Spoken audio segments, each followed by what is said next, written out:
England में कोई culture है नहीं, मैं ऑफेंड नहीं करना चाहती हूँ, लेकिन एक्चुअली भारतीय कल्चर जो इतना ऐतिहासिक है, पौराणिक है, उसे कल्चर बोलते हैं। कल्चर आजकल है नहीं, इंडिया में भी बहुत तेज़ रफ्तार से गुम हो रहा है कल्चर। हम अभी भी है ऑब्वियसली यहाँ पर, लेकिन एक्चुअली इंग्लैंड में देखा जाए तो आप आजकल बस आधुनिकता में सब पड़े हैं, और उसमें देखा जाए तो माता पिता को रखना, फैमिली यूनिट होना, ये सब बाकी नहीं रहा। अब तो बहुत कम लोग इसमें मानते हैं, तो इसलिए हम वापस आते रहते हैं कि कल्चर थोड़ा महसूस हो भारत में। एक्चुअली आकर ऐसे लगता है कि एक्चुअली अभी भी है कल्चर। उसका कोई। आप इंग्लैंड में रहती हैं, ऐसा इस माटी में क्या है, ब्रज की माटी में, जो आपको बार बार खींच लाता है यहाँ पर? पता नहीं, आप बताइए क्या मैजिक है ठाकुर जी की, क्या मतलब अमेजिंग उनकी कृपा है, कुछ न कुछ तो है ही।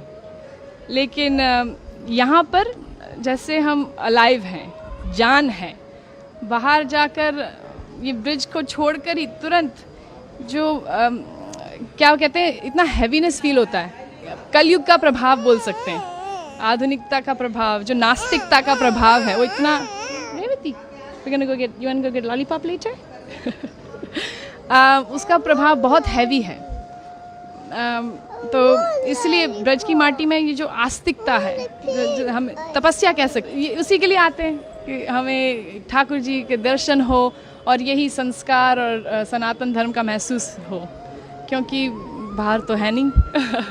हम लेके जाते हैं जितना हो सके उतना, और ट्राई कर रहे हैं कि जारी रखें हमारे परिवार में और बांटें। वहाँ पर भी हम थोड़ा प्रचार करने में कोशिश करते हैं कि दूसरे को इंकरेज करें कि इसे ना ठुकराएं। हमारा जो एंशिएंट कल्चर है, ये वैदिक कल्चर, उसका देयर इज़ नो कंपैरिजन, उसके लिए कोई क्या कहते हैं सब्स्टिट्यूट नहीं है। हम ये वेस्टर्न कल्चर को अगर फॉलो करते रहेंगे तो बस खाली हो जाएंगे, अंदर से खाली रहेगा। इंग्लैंड में ड्रेस अलग पहनते होंगे, लेकिन यहाँ आप पूरी तरीके साड़ी पहनकर, तो कैसा लग रहा है यहाँ पर? बहुत अच्छा लगता है साड़ी पहनकर, ऐसे लगता है कि मतलब अभी कुछ त्योहार है, नहीं तो फिर बस काला ग्रे पहनते हैं वहाँ पर, क्योंकि ठंडी इतनी रहती है तो कोट पहनते पूरा दिन लगभग, तो यहाँ पर मन लगता है। लेकिन वहाँ पर भी हम साड़ी पहनते हैं, और हमारा वैदिक कपड़े पहनते हैं, एक्चुअली साड़ी पहनते रहते हैं, और या स्कर्ट या ऐसे कुछ, जितना हो सके उतना।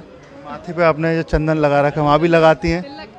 ज़्यादातर लगाते रहते हैं, क्योंकि देखा जाए तो देखो, मुसलमान कभी ऐसे सोचता नहीं है कि मैं क्यों बुर्खा पहनूं, मैं क्यों ये टोपी पहनूं। सिर्फ हिंदू लोग मतलब डरते हैं, या मेरे को कई हिंदू खुद बोलते हैं कि आप क्यों लगाती हो, बड़ा शो क्यों करती हो, क्या ज़रूरत है आपको शो करना, अपना आस्था को दिखाने की क्या ज़रूरत है। लेकिन मैं कहती हूँ कि एक्चुअली गर्व से हम दिखाते हैं।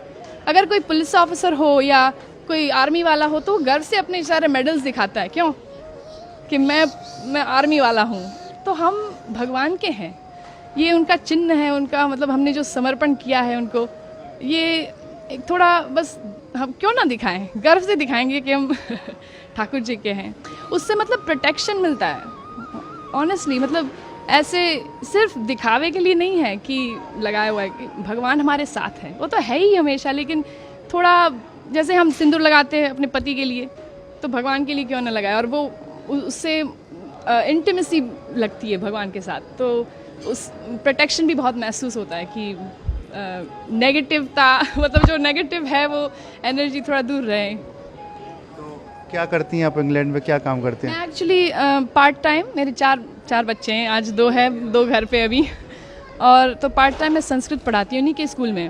वहाँ पर एक कृष्णा अवंती करके लोकल स्कूल है इंग्लैंड में, और एक्चुअली सरकारी स्कूल है, सरकार पैसे देती है, लेकिन हिंदू फेथ स्कूल है, तो मोस्टली हिंदूज जाते हैं वहाँ पर। और संस्कृत, योगा, सब वेजिटेरियन खाना, 11 एकादशी का खाना होता है वहाँ पर, तो बच्चे लोग वहीं पढ़ते हैं, और मैं वहाँ पर संस्कृत पढ़ाती हूँ उनके प्राइमरी स्कूल में पार्ट टाइम।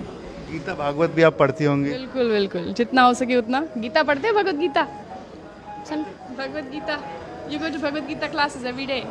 या वहाँ पर जो इन लोग का ग्रुप किया हुआ है बच्चों का, और वो रोज़ भगवत गीता क्लासेस में जाता है। थोड़ा हिंदी कम समझता है तो मना कर रहा है। तो कोई आपको भजन या कोई याद है कुछ गा सके? भजन भजन तो आई मीन आज रामनवमी है तो रघुपति राघव ए रेवू you want to sing with me Rohan? Ram Navami है, श्री राम जी को याद करें। सॉरी हाँ you want to sing with me? Raghupati Raghav Raja Ram पतित पावन सीताराम। बोलो रघुपति राघव राजा राम पतित पावन सीताराम। जय हो। जय हो, हरे कृष्णा।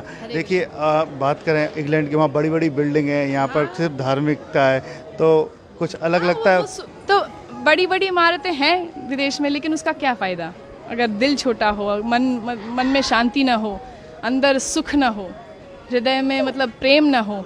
तो ये एक्चुअली ये सारी जो चीज़ें हैं, प्रेम और निर्मलता, और ये एक्चुअली सिर्फ भगवान में वो जो हम तपस्या करते हैं, दया दान, ये सब क्वालिटीज़ कल्टिवेट करते हैं, वो इसी तरह आ सकता है। ये कल्चर से, वैदिक कल्चर से ही आ सकता है एक्चुअली। देखा जाए किसी की सेवा करें, थोड़ा ह्यूमिलिटी प्रैक्टिस करें, नहीं तो फिर ये बड़ी बड़ी इमारतें फिर उससे क्या कुछ काम के नहीं है। वन सेंस काम के है, लेकिन फिर उसका इस्तेमाल दुरुपयोग होगा।